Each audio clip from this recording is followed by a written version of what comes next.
What's going on, YouTube? Welcome back to Fireside Rangers. I'm your host, Eric Wilson. Today, joined by my co-host, Collin Alcabes. Today, we're going to be doing a little bit of a deep dive into the last 5 games the Rangers have played, because although they are 18-4-1, looking to make it 19-4-1 in just a few hours against the Ottawa Senators, the last few games haven't been too pretty. The record over the last 5 is pretty good. We're 4-1, so on paper, things have been going well, but defensively, it's been a little iffy here and there. A lot of goals that went in against the Rangers that probably shouldn't have, and a lot of games that were closer than what a lot of us fans would have liked to see. So we'll be diving deep into that, breaking down this new defensive issue that the Rangers seem to have going on, calling out players left and right, discussing all the goals and all that. But before we get into it, make sure you guys like, subscribe, ring that bell so you don't miss a notification. If you're watching us on Apple or Spotify, be sure to give us a 5-star review. Leave your thoughts down in the comment section below on the most recent stretch of play and the defensive issues that have been arising.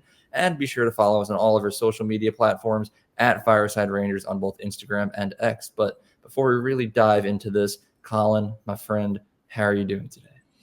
I'm good. I'm excited. I got plans for the game tonight, as usual. I'm heading out, eating some wings, watching some hockey. It's gonna be a great time.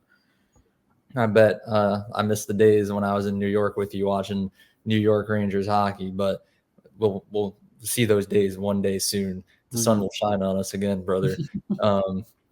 But I do want to just start diving right into this now. I guess we'll go in chronological order over the last 5 games. It only makes sense. So that would be the 5th most recent game is the 7-4 victory against the Boston Bruins. Now, Collin, I'm going to have to let you kind of take the reins on this one because I unfortunately wasn't able to watch this one, but I was checking the score throughout. And I know when I first looked, the Rangers were up 2-0, and I was like, yay, go team. Then I look again a few minutes later, and it's 2-2. And then it was going back and forth, and all of a sudden the Rangers exploded for some goals. And I know some of the goals that Boston scored really maybe shouldn't have gone in, but I'm sure you have a little bit more insight on this. So I'm just going to pass this one off to you. Break down that game, the defensive issues, any specific players that stood out as poor defenders or even poor defensive play if it's a forward, but you can take over on this one. Honestly, the players necessarily I don't remember just because it was a little bit ago and I don't have the stats in front of me. But I do remember that game pretty vividly. I remember Coyle getting 2. I remember Pastrnak getting 1. I know that the Rangers, the theme of this video is pretty much going to be the Rangers getting a lead and then playing lazy in front with that lead, or they're playing from behind because they started off slow and they have to catch up. They just can't seem to string together the complete games all the time, and that's fine. I mean, they're getting the results, but down the line, like, you're going to have to be very good. And I get it's very early. It's still pretty early in the season, and you have time to iron out these issues.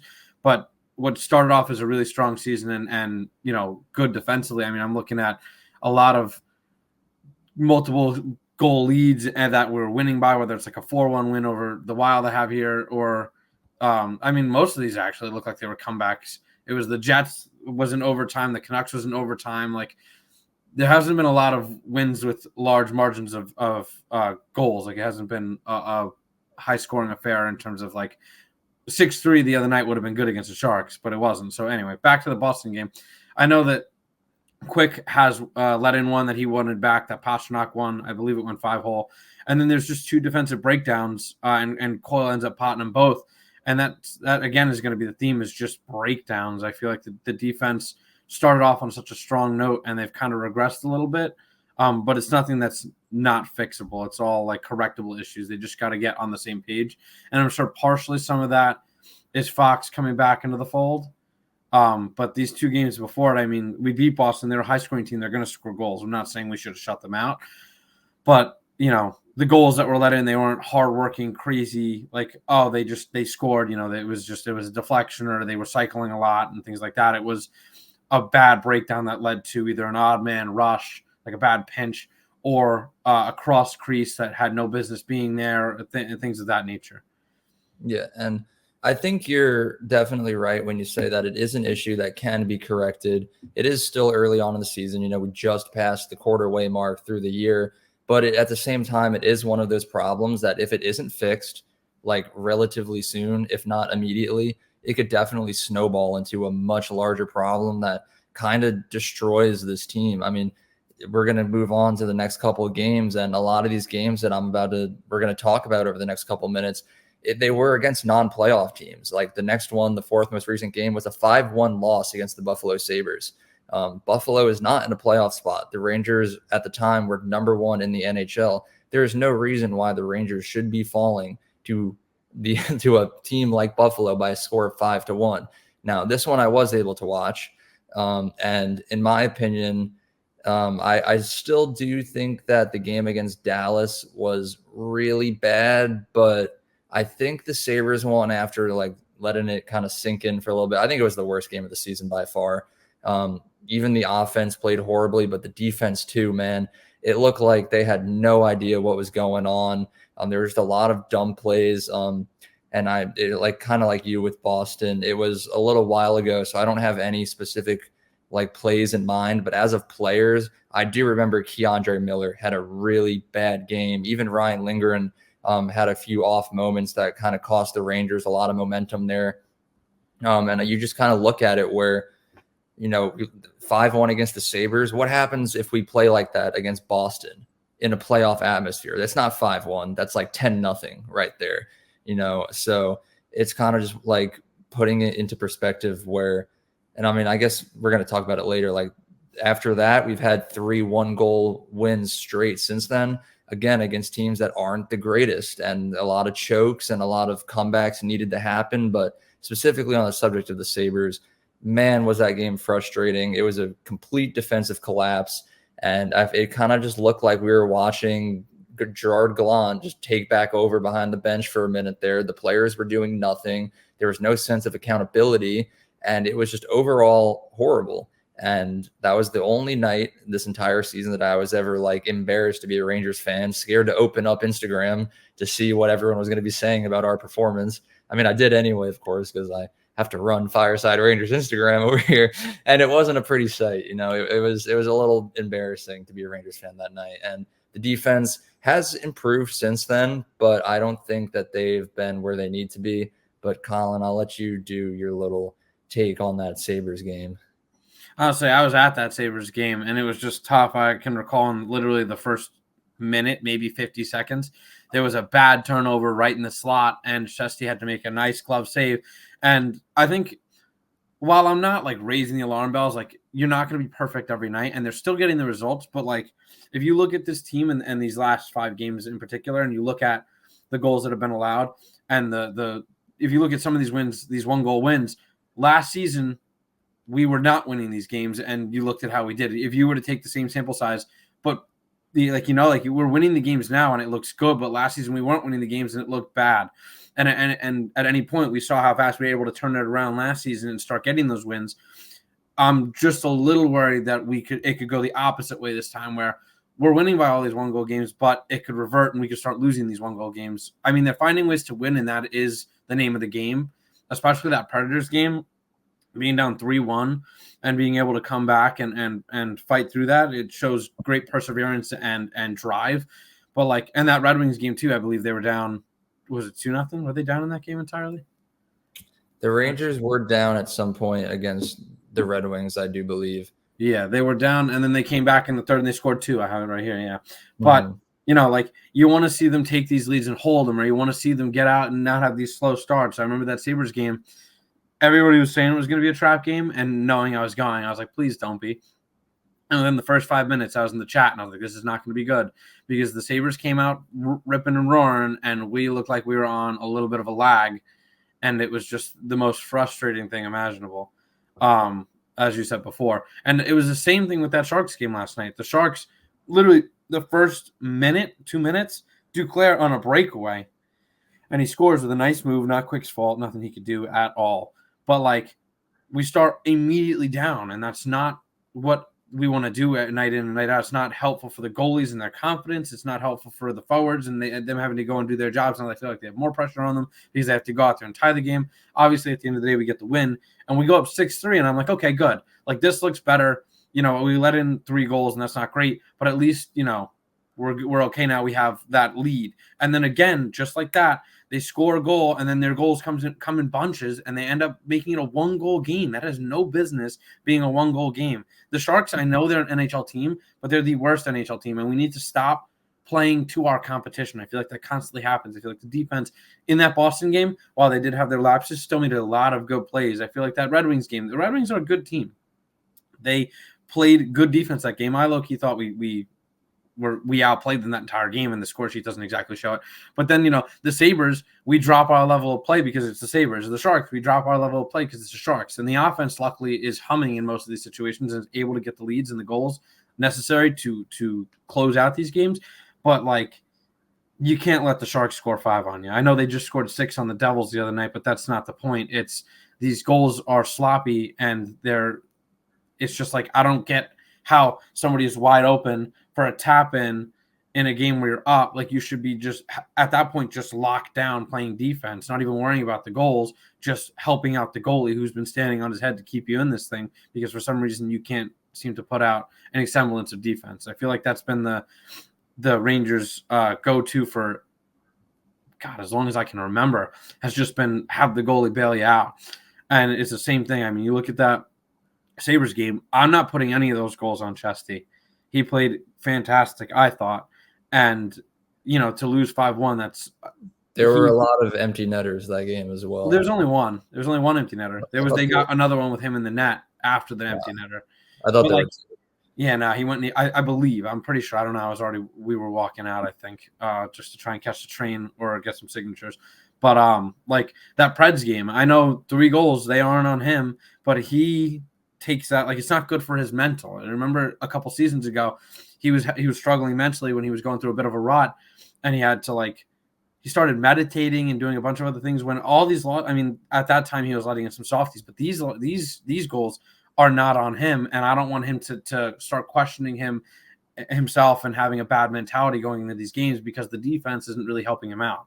He's getting left out to dry. The same with Quick, although Quick had a couple in the Sharks game that I thought he could have had back, but still, I don't know. They just got to buckle down. And like I said, I'm not extremely worried, but we saw how quick it was able to change in the positive for the Rangers last year after the helmet throw. They were able to start, grinding out these wins, and the results were going the other way. I'm just worried that they're going to fall into this level of confidence where they think they can beat anybody and nobody can touch them, and lull themselves into sleep and somehow get beat and start losing these games. But with Laviolette behind the bench, I'm not too worried. Like I said, the forwards are still doing their jobs defensively. It's mainly just coverages in front of the net that are constantly getting lost. Yeah, and you're 100% right. I also want to start off what I'm going to say by saying that the NHL app is the worst app that I've ever had in my entire life, because I'm trying to fact check us to see how many empty net goals there were that Buffalo scored. But according to the app, every single goal that Buffalo scored was an even strength goal.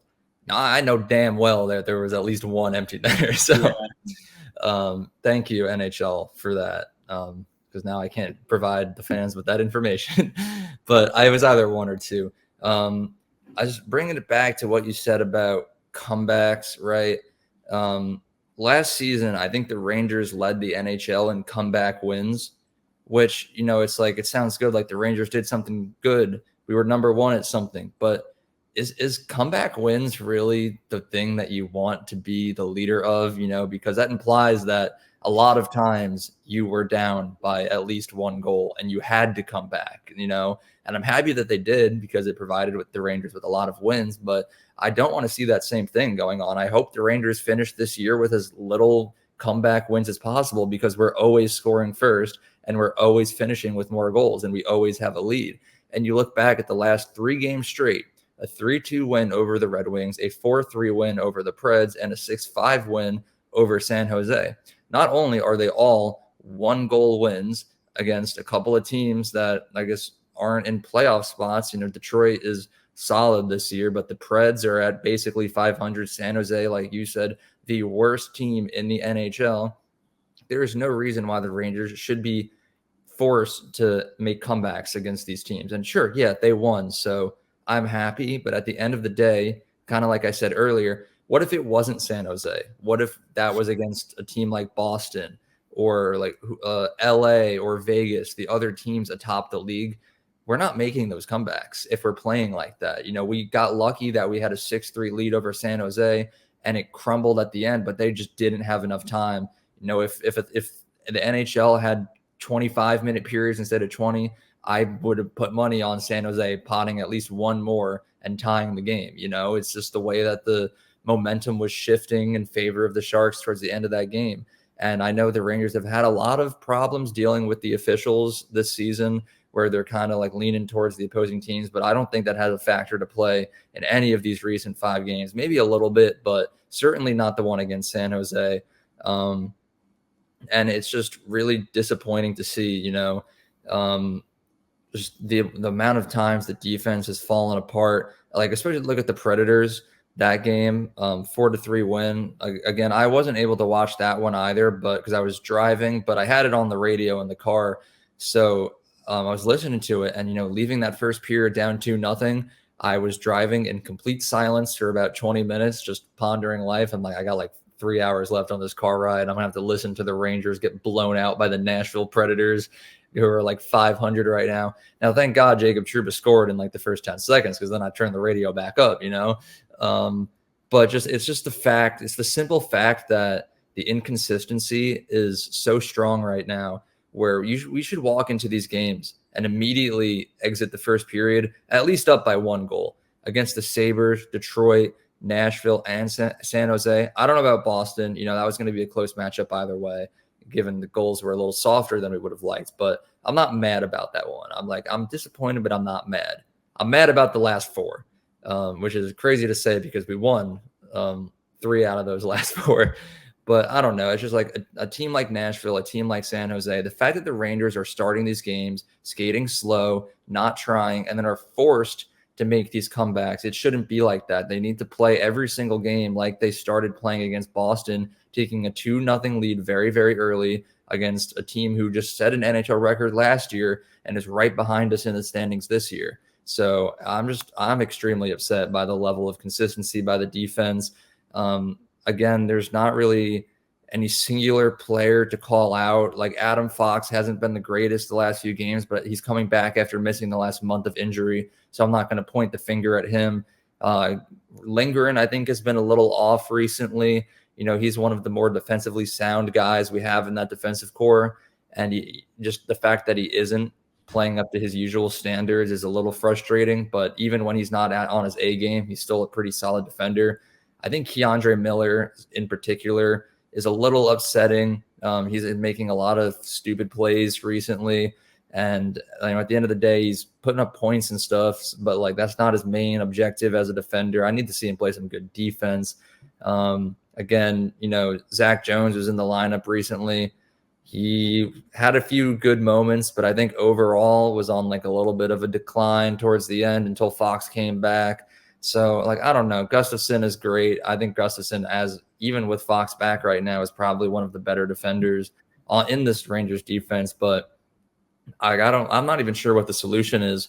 Laviolette, he's running a very tight bench back there. He has a very set structure to his coaching style. His practices are very detail oriented. You're not just skating around at a puck shoot. You're working on specific drills to improve specific skill sets. And it's been working for pretty much the entire season. I feel like up until those last 5 games, where the Rangers, although they're winning and although they're finding a lot of success, haven't looked the same. So, Collin, when you look at the problems that's been going on in the defense, who's to blame if there is anyone, and how does it get fixed? We said it's something that could be easily fixed, but how does it get fixed? I have to agree. I'm happy you brought him up. Keandre Miller, he's started the season so strong, and he's putting in points, like he's getting the goals. But the same thing happened last year, where he started getting points and he started worrying more about the offense than the defense. I feel like he's more focused right now on padding the stats, and he's getting the goals. I mean, he scored the game winner, I'm pretty sure, maybe the game tying one against the Red Wings. I know he had one in that game. He had one. It was a game tire. Jimmy Vesey had the game winner. Yeah, that's right. But he's had some clutch goals in these past couple games. But get the goals, but also play the defense. Don't sacrifice the defense as a whole, because we don't need the goals if you're not getting walked out there, if you're not missing your assignments out there, and you're not getting outworked in front of the net out there and things like that. I think Trouba's looked very good. I agree that Lindgren's looked a little off. It's probably just, adjusting to Fox again and them getting refamiliarizing themselves with each other because they played together for so long. So Lindgren playing with somebody else must have been a tad strange, and I get they were able to mesh well, but it's just figuring out where your partner's going to be and what they like and things like that again. So there's going to be some growing pains there. I want to go back to, I don't want to contradict myself in what I said in past videos that the NHL is super competitive. It is. I'm not changing my stance on that. And any given night, any team can win, as we saw against the Sabres, things like that. But I feel like the Rangers are walking into buildings like they're invincible, and then they get humbled early on and like, oh crap, all right, we'll go and we win this game, and then they win it anyway. And like, we can keep doing it like this because we're getting the results we want. I just feel like they've gotten a little bit lackadaisical, and I think that they just need to buckle down. I know I said it earlier. These 1-goal games are extremely stressful for us as fans. I can't imagine how they are for the goalies. And I just like to see a more complete effort, I think is what it is. I think we haven't really gotten a complete game since the Flyers one was probably the last really, really good game, in my opinion, where it was like through and through. The only goal that was let in was a Couturier tip between the legs, which was just a nice deflection. Like, that game otherwise was perfect. I'm tempted to put the Red Wings game close to that just because they are a very good high-scoring team, and we outshot them and outplayed them that entire game. They just got the bounces. But, Sabres game was ugly. Predators game was ugly, but we got the win. Sharks game was ugly, but we got the win. And Boston is Boston, like I said. They're going to win. Or, they're going to win a bunch of games, so it's going to be a close one. It's just a battle of two top teams. The Penguins game was sloppy, but Quick was really good. Stars game was one of the uglier ones of the year. Devils game was sloppy whole way through, but we got the win. Blue Jackets game, we had to tie it in the last 20 seconds to go to a shootout. Again, another low-tier team. And we're getting the wins, but, they're not pretty, and I guess they don't have to be. But when you're looking at a team like this, we're microanalyzing now because we are in this is probably the better team that I've seen in a long time in terms of what the offense is doing, our goaltending tandem, what the defense was doing.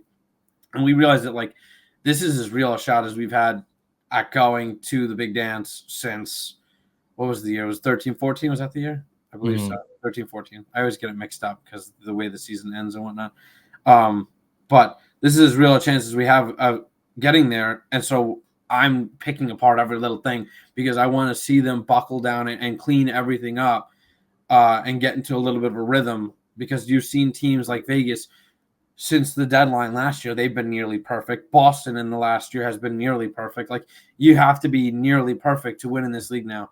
I mean, the Panthers, you say you just got to get hot at the right time. The Panthers were the hottest team last year, and I get they beat Boston, but then they lost to a really good Vegas team, a Vegas team that has been, like I said, near perfect. So at this point, I don't know if it's getting hot in the playoffs or just maintaining that level of perfect. You look at the last couple winners, Avs, nearly perfect. Tampa won 2 cups back-to-back being nearly perfect. You know what I mean? They weren't ever really the underdogs. I'm going to pick apart every little thing with this team and hope that they can correct it because we all want to see them lift the Stanley Cup. And I think that in today's league, you have to be nearly perfect to do so. I can't think of the last team that just got hot. It's been a while. Who was it? The Blues? The Caps? No, the Blues was probably the last team that got hot and went the whole way. And that was 2018. 2019. Yeah. It's we're talking, it's 6 years, 5 years, 5 years. It's 2023, Collin. Yeah, well, coming up, we're a month away. We're a month away from 24. I'm rounding. But, it's been a long time since a team just got hot and went. I feel like and that Blues one, I feel like, was so weird too, because I know on January 1st at the turn of the year, they were dead last in the NHL, and then they just got ridiculously hot, temperature of the sun hot, to make a comeback from 31st in the league at the time. That was the bottom before Seattle, all the way up into a playoff spot, and then Stanley Cup champions, who beat Boston, who finished very high in the standing. It was crazy. I just feel like that's an anomaly. You can't look at them as a benchmark. And just the way that the NHL has gone since then, like the NHL has changed so much. And it's just the top is like there's this upper echelon of teams and there's everybody else. And I feel like in order to compete, you got to be close to, if not in that upper echelon. Vegas was in it last year. Tampa's been in it. The Avalanche were in it. And so I'm not saying you got to go and win the President's Trophy or you got to go undefeated or you got to win every game from here. Obviously, you're going to drop games here and there. But I want to see them win the games that they should win. I want to stop seeing trap games and then go in and beat the teams that they should beat. And then maybe drop one to a super competitive team that, you can't, like Dallas. That loss sucked, but Dallas is a really good team. So you're going to drop a game like that. If we lost to Boston, you're like, well, Boston is a really good team. We end up winning those games. So, I'm not, it's neither here nor there because you're going to win some, you're going to lose some in those. But like looking at the schedule, like the Senators, we should win tonight. Capitals, they're not bad, but we better should knock on wood. The Kings are a good team. Maple Leafs are a good team. The Ducks, we should win that game. But I'll tell you what, looking at the schedule now, I'm marking it down as a trap game because I'm just worried that they're going to fall into this. Oh, we've been playing really good teams. We just played the Kings. We just played the Maple Leafs, and we played well against them. This Ducks game is going to be a joke. And then the Ducks are going to be like, well, we got nothing to lose. We're playing with our heart on our sleeves and our lives on the line. Everybody's out there playing for their lives out there because the Ducks are constantly turning over because they're in the middle of a rebuild and things like that. So like everybody's playing with their heart on their sleeve, as I said, and they're just chucking the body around, doing whatever they got to do to get the wins and prove to management that they deserve a contract or prove to other teams that they deserve a contract going forward. And those teams playing with like they have nothing to lose are the ones that you have to look out for. And I think that's kind of what the Rangers have forgotten when playing some of these lower level teams is that these guys are playing like it's their last year in the NHL because nothing's guaranteed and they want to go out and get themselves a new contract. And it's the same with the Sharks. I just looked at their cap friendly today for a video that we're going to do tomorrow about trade bait and things like that going forward. And I was just looking at the cap and their deals and stuff. They have a ton of guys who are unrestricted free agents going into next year who are going to be free agents. So that whole team, they're all playing lights out or they're trying their best to play lights out because they want a new deal going forward. They want to prove to other GMs or their own GM that they deserve to be in the NHL. And like they know they're not superstars. So those are the teams that are going to come out and play with a little bit more grit and a little bit more edge and do what they got to do. And they almost won. And that's just if that's not a wake-up call to the Rangers, I don't know what is. Because the Sharks dropping 5 on your head is not something that I'm welcome to seeing all season. Anything more than 2 to 3 goals is a little bit alarming, and I get they've been holding teams to that. But like the Sabres dropping 5, like that's not great. So like I said, still really early, and there's a lot of time to buckle down, and they've gone through a little bit of a rough patch. Like I said, it's only a couple of games. I know going back, you can nitpick. But they've also had their fair share of dominating wins, whether that's the Kraken, they beat them 4-1, or the Oilers, they beat them 3-0, or the Flames, they beat them 3-1. The Sabres, they beat 5-1 in the opener. But, like, I don't know. I'd like to see a larger margin of victory. But I know I'm asking for a lot because we are one of the winningest teams in the league right now. So I guess whatever works. But we just got to hope that it doesn't flip on us the same way it flipped for us last year, the right way. We don't want it to flip for us the wrong way, I guess is what I'm trying to say.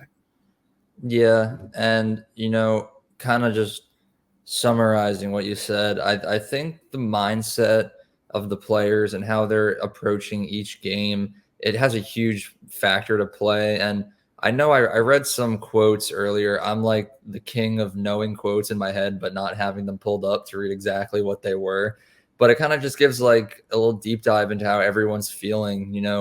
I know after the San Jose game when Panarin had his hat trick, so I think it was Vince Ricogliano asked him like, how is he feeling about his recent play? And then Panarin was just like, I've already heard people say so many good things about me. Why do I need to say more? Like really like in a joking way, though. I don't want to say it's cocky, but like he's having a good time. And especially after San Jose, Zibanejad was like, like it wasn't a perfect game. There's still a lot of things we need to learn. But at the end of the day, hey, we got 2 points. So I feel like they are still aware that there is work to be done. But at the end of the day, they're all having a good time. And when the Rangers players are having a good time, that usually means the fans are too. Because kind of like you said, we are like micro analyzing this. The Rangers are the winningest team in the NHL. They lead in like wins, points percentage. They're leading in goals against. So it's like there's a million things going right that we can talk about, that we did talk about a few episodes ago, if you guys want to go back and watch that video. But at the end of the day, if you, like you said, if you do want to win the Stanley Cup, you need to nitpick. You need to be a perfectionist and really just make this lineup the best that it can be. But that about wraps up this episode. There have been a little bit of defensive issues throughout the last couple of games. Hopefully tonight against Ottawa, we can say that this episode was deemed irrelevant because of an amazing defensive performance by the New York Rangers. But I'll be sure to cover this game tonight on all of our social media platforms at Fireside Rangers on Instagram and X. So be sure to follow those for tonight's game, which starts in about an hour and 15 minutes. Who knows how long my laptop will decide to take to upload this video, though. But thank you all for watching. We'll be back tomorrow, as Collin hinted at, for a pretty interesting episode tomorrow. But in order to be able to watch that tomorrow, make sure you guys like, subscribe, ring that bell so you don't miss the notification for it. Leave your thoughts down in the comment section below on the recent stretch of games, how the defense has played, who do you blame, if anyone, and how can the problem be fixed? And once again, be sure to follow all of our social media platforms at Fireside Rangers. So once again, thank you all for watching. Hope you all have a wonderful night. Hopefully the Rangers will beat the Senators. And if not, you'll hear me be angry tomorrow. But all right, have a good one. And let's go Rangers.